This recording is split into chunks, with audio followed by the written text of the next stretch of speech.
Friend, good morning. দেখো আজকে সোমবার, ওর জন্য আমি সকাল সকাল উঠেছি। এখন সকাল 6টা বাজে। আমি রান্না করে নিয়েছি, এরপরে আমি পুজো করব।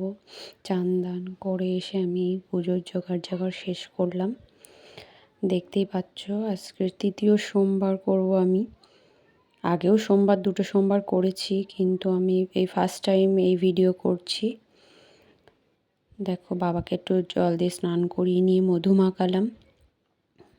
মধু মাখিয়ে তারপরে বাবাকে আবার দুধ গঙ্গা জল দিয়ে স্নান করাবো। এমনি স্নান করালাম আগে, ফার্স্টে মধু মাখিয়ে এমনি স্নান করিয়ে তারপরে আবার ঘি মাখিয়ে আবার দুধ গঙ্গা জল দিয়ে স্নান করাচ্ছি। দেখো হয়ে গেছে বাবার স্নান করানো। তো বাবাকে এবার বেলপাতা দিয়ে বাবার জায়গায় যেখানটায় বসে সেখানে বসানো হচ্ছে। দেখো তোমরা কে কে এই সোমবার পালন করো কমেন্ট করে জানিও।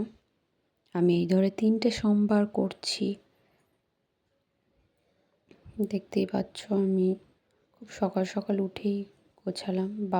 বাবার জন্য এই মালাটা এনেছি, কিন্তু মালাটা ছোটও হয়ে গেছে, আবার একদিক দিয়ে বড় হয়ে গেছে। 2 পেজ করে দিলে ছোট হয়ে যাচ্ছে, 1 পেজ করে দিলে বড় হয়ে যাচ্ছে। আমি কি করব কিছুতেই বুঝে উঠতে পারছিলাম না। লাস্টে ডিসিশন নিলাম যে থাক, একটাতেই থাক। তাও দেখি হচ্ছে না, তারপরে আবার 2 প্যাচ করেই দিয়েছি। দেখো বড়টা পড়ে যাচ্ছিলো। দেখো মামা এদিকে ঘন্টা বাজাচ্ছে আমার পাশে বসে।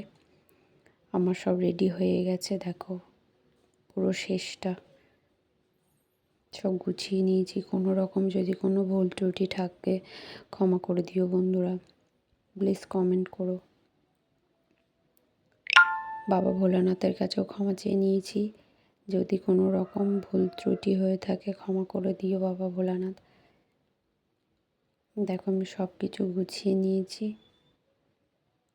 সকাল 8টার মধ্যে আমার পুজো দেওয়া হয়ে গেছে, রান্না বান্না সব কমপ্লিট করে।